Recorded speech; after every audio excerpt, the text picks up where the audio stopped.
அனைவருக்கும் வணக்கம். சூரசம்ஹார நிகழ்வு அப்படின்னு பார்த்தீங்கன்னா வெகு கோலாகலமாக நடந்துட்டு இருக்குங்க. இந்த சூரசம்ஹார நிகழ்வை காண்பதற்கென அலைக்கடல் என திரண்ட பக்தர்களுடைய கூட்டமும் இந்த சூரசம்ஹார நிகழ்வு நடக்கும்போது அரோகரா கோஷம் விண்ணை முட்டும் அளவுக்கு இருந்ததையும் தான் நாம் இப்போ பார்த்துட்டு இருக்கோம். இந்த வீடியோ காட்சியில் வேல் எடுத்துட்டு வரக்கூடிய இந்த நிகழ்வானது நம்ம பார்த்துட்டு இருக்கோம். இந்த சூரசம்ஹாரம் ரொம்பவே சிறப்பாக தற்போது திருச்செந்தூர் கடற்கரையில் நடந்துட்டு இருக்கிறத பார்க்குறோம். முருகப்பெருமானுக்கு உகந்த விசேஷ நாளான சஷ்டி, கிருத்திகை, செவ்வாய்க்கிழமை ஆகிய நாட்கள்லேயே இங்கு ஏராளமான பக்தர்கள் வந்து வழிபாடு செய்வாங்க. அதில் முக்கியமாக ஆண்டுதோறும் முருகப்பெருமானுக்கு உகந்த நாட்களில் இந்த கந்த சஷ்டி, அதாவது மகா கந்த சஷ்டி அப்படின்னு சொல்லுவோம். இந்த கந்த சஷ்டி விழாவானது உலகெங்கும் இருக்கக்கூடிய முருகப்பெருமான் கோவில்களில் கோலாகலமாக கொண்டாடப்படும். குறிப்பாக முருகப்பெருமானுடைய இரண்டாம் படை வீடான திருச்செந்தூர் சுப்பிரமணியர் சுவாமி கோவிலில் இந்த கந்த சஷ்டி திருவிழா வெகு விமர்சையாக கொண்டாடப்பட்டு வருது. இந்த ஆண்டு இந்த கந்த சஷ்டி திருவிழாவும் ரொம்ப சிறப்பாக கொண்டாடுறத நாம் இப்போ பார்த்துட்ருக்கோம். இந்த வீடியோவை பார்க்கும்போதே முருகப்பெருமானுக்கு அரோகரா, கந்தவேல் முருகனுக்கு அரோகரா, வெற்றிவேல் முருகனுக்கு அரோகரா என்ற வாசகத்தை கமெண்ட் பாக்ஸில் பதிவிட்டுட்டு வீடியோவை ஸ்கிப் பண்ணாமல் பாருங்கள். இன்னும் நிறைய பயனுள்ள தகவல்களையும் இந்த சூரசம்ஹாரத்தை பற்றிய நிறைய சுவாரஸ்யமான நிகழ்ச்சிகளையும் நாம் இந்த வீடியோவில் தொடர்ந்து பார்க்கலாம். வீடியோவை ஸ்கிப் பண்ணாமல் பாருங்கள். நீங்கள் இன்னும் உற்சாகம் டிவி சேனலை சப்ஸ்கிரைப் பண்ணாமல் இருந்தால் சப்ஸ்கிரைப் பண்ணிக்கோங்க. கூடவே இருக்க பெல்லைக்கான மறக்காமல் கிளிக் பண்ணிடுங்க. வாங்க வீடியோக்குள்ளே போகலாம். உங்கள் வாழ்க்கையில் நிறைய பிரச்சனைகளை பார்த்துட்ருக்கீங்களா? அதற்கான ஒரு வழி தீர்வு என்ன அப்படின்னு கேட்டுட்ருக்கீங்களா? இந்த வீடியோக்கு கீழே டிஸ்கிரிப்ஷனில் வராகி அம்மன் ஜோதிட நிலையத்தின் தொலைபேசி எண் கொடுத்துருக்கேன். அந்த எண்ணுக்கு தொடர்பு கொண்டு பேசி பாருங்கள். கண்டிப்பாக உங்கள் வாழ்க்கையில் இருக்கக்கூடிய எல்லா பிரச்சனைகளுக்கும் சரியான தீர்வு கிடைக்கும். இந்த திருச்செந்தூர் சூரசம்ஹாரம் அப்படின்னு பார்த்தீங்கன்னா அரோகரா சரண கோஷங்கள் விண்ணதிர சூரனை வதம் செய்த இந்த வேளவன் அப்படின்னு சொல்லக்கூடிய நிகழ்வு இப்போ நடந்துட்டு இருக்குங்க. குறிப்பிட்டு லட்சக்கணக்கான பக்தர்கள் இங்கு வந்து குவிந்திருக்கிறாங்க அப்படின்னு சொல்லலாம். குறிப்பாக இந்த கடற்கரையில் இருந்து சூரசம்ஹாரம் முடிவடைந்த பிறகு வள்ளி தெய்வானை தெய்வங்களோடு கோவிலுக்கு முருகப்பெருமான் திரும்புவார். சூரசம்ஹார வத நிகழ்வு அப்படின்னு பார்த்தீங்கன்னா இங்கு காட்சியை நம்ம பார்க்கறதுக்கே கோடிக்கண் வேண்டும் அப்படின்னு சொல்கிற அளவுக்கு இந்த நிகழ்வு இருக்குங்க.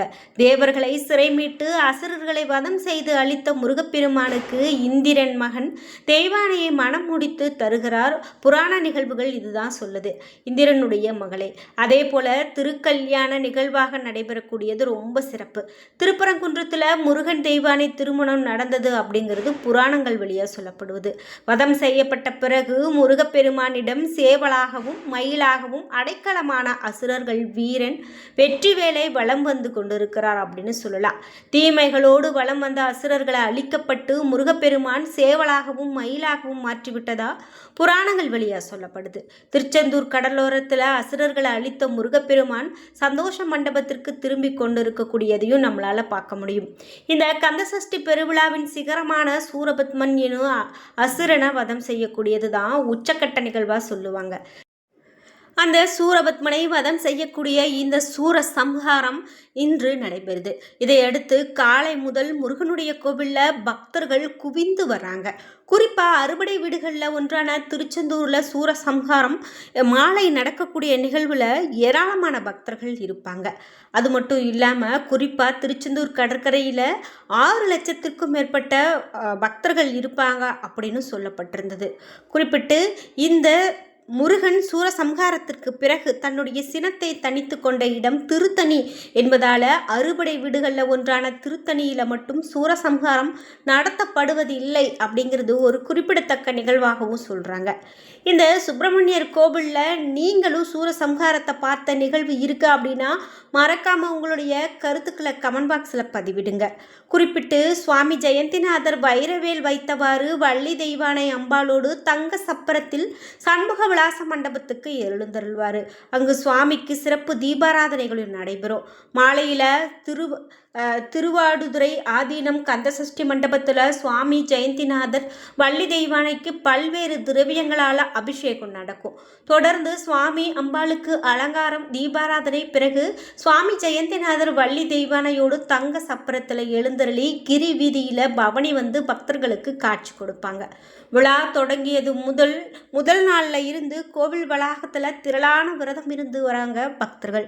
உள்ளூர் மட்டும் இல்லாமல் வெளியூர் மட்டும் இல்லாமல் வெளி மாநிலம் வெளிநாடுகள் இங்கு இருந்து கூட ஏராளமான முருக பக்தர்கள் வந்து குவிந்து கிடக்கிறத நம்மளால் பார்க்க முடியும். கந்தசஷ்டி விழாவினுடைய 6ஆம் நாள் அப்படின்னு பார்த்திங்கன்னா அது நம்ம முக்கியமான நிகழ்வாக பார்க்குறோம். ஆனால் எல்லா நாளுமே அங்கு பக்தர்களுடைய வருகை இருந்துக்கிட்டே இருக்கும் அப்படின்னு சொல்லலாம். அந்த வகையில் தற்போது இந்த சூரசம்ஹார நிகழ்வு வெகு விமர்சையாக பக்தர்களுடைய ஒரு உணர்ச்சி வெள்ளத்தில் நடந்து கொண்டு இருக்கு அப்படின்னு சொன்னால் அதை நாம் காண்பதற்கே கண்கோடி வேண்டும் அப்படின்னு சொல்லலாம். இந்த வீடியோவை பார்த்துட்டு இருக்கும் போதே வீடியோவுக்கு ஒரு லைக்கை போட்டுட்டு வீடியோவை தொடர்ந்து ஸ்கிப் பண்ணாமல் பாருங்கள். குறிப்பிட்டு நீங்கள் திருச்செந்தூருக்கு போயிருக்கீங்க அப்படின்னா மறக்காமல் உங்களுடைய கருத்துக்களை கமெண்ட் பாக்ஸில் பதிவிடுங்க. குறிப்பாக இந்த திருச்செந்தூர் சூரசம்ஹார நிகழ்வில் நாம் கந்தசஷ்டி விரதம் இருக்கிறது தலையெழுத்தை மாற்றக்கூடிய ஒரு நிகழ்வாகவே சொல்லுவாங்க. அந்த வகையில் குறிப்பிட்டு இந்த கந்தசஷ்டி விழாவினுடைய நிறைவு நாள் அப்படின்னு பார்த்திங்கன்னா, அதாவது தொடக்க நாள் அப்படின்னு பார்த்திங்கன்னா அக்டோபர் 22ஆம் தேதி இந்த 7 நாள் சஷ்டி விரதம் தொடங்கியது. லட்சக்கணக்கான பக்தர்கள் அனைத்து முருகன் ஆலயங்களிலும் வீடுகளிலும் இருந்தபடி இந்த கந்தசஷ்டி விரதத்தை மேற்கொண்டு வந்தாங்க. கந்தசஷ்டி விழாவினுடைய உச்ச நிகழ்வாக முருகப்பெருமான் அன்னை பார்வதியிடம், அதாவது பராசக்தி வேல் நெடுங்கண்ணி அம்மன் கிட்ட இருந்து பெற்ற சக்தி வேலை கொண்டுதான் சூரனை வதம் செய்து தேவர்களை காத்த நிகழ்வு சூரசம்ஹாரம் அப்படின்னு சொல்லுவாங்க. அந்த கந்தசஷ்டியின் 6ஆவது நாளும் விரதம் இருந்து வழிபட முடியாதவங்க இந்த சூரசம்ஹாரம் அன்று ஒரு நாள் மட்டும் விரதம் இருந்து கூட அந்த வழிபாடை மேற்கொள்ளலாம். இது மிகவும் எளிமையான வழிபாட்டினை குறிக்கிறது அப்படின்னு சொல்லலாங்க. முருகப்பெருமானுடைய அருளால் நம்மளுடைய தலையெழுத்து மாறும் அப்படின்னு சொல்லுவாங்க. இந்த நாளில் விரதம் இருந்தால் எப்படிப்பட்ட தலையெழுத்தும் மாறும் அப்படிங்கிறது தாங்க சொல்லப்படுது.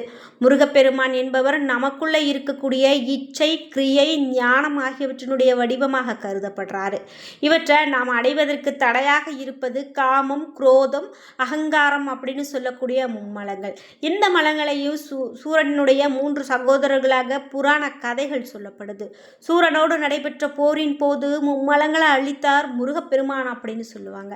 அதற்கு பிறகு கடலுக்கு நடுவில் மாமரமாக உருமாறி இருந்த சூரபத்மனை அழிக்காம அவருடைய உடலை 2 கூறுகளாக பிளந்து ஒரு பாதியை சேவலாகவும் மற்றொரு பாதியை கொடியாகவும் மாற்றி ஆட்கொண்டார் என்பது புராணங்கள் வழியாக சொல்லப்படுது.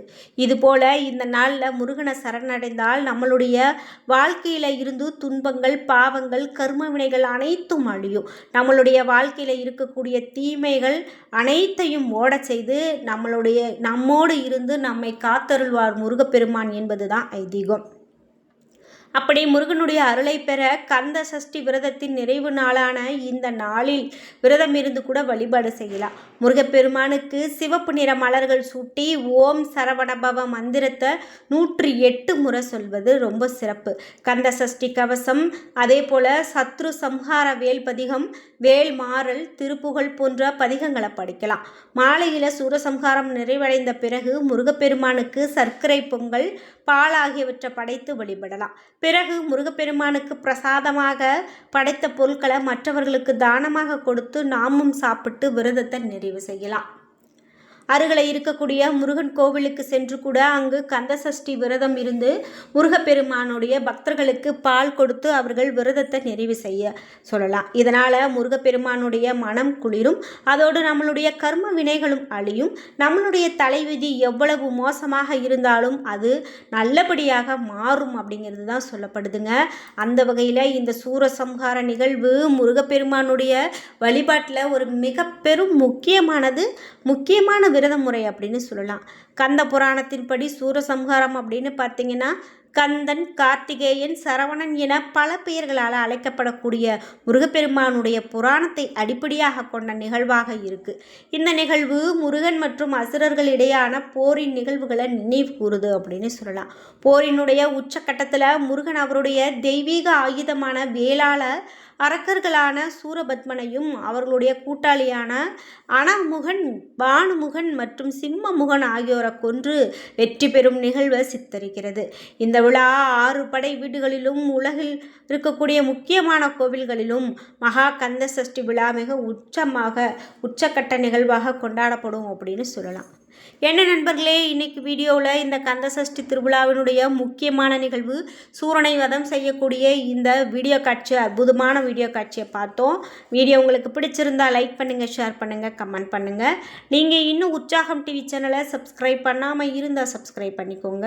கூடவே இருக்க பெல் ஐக்கானை மறக்காமல் கிளிக் பண்ணிடுங்க. நன்றி வியூவர்ஸ்.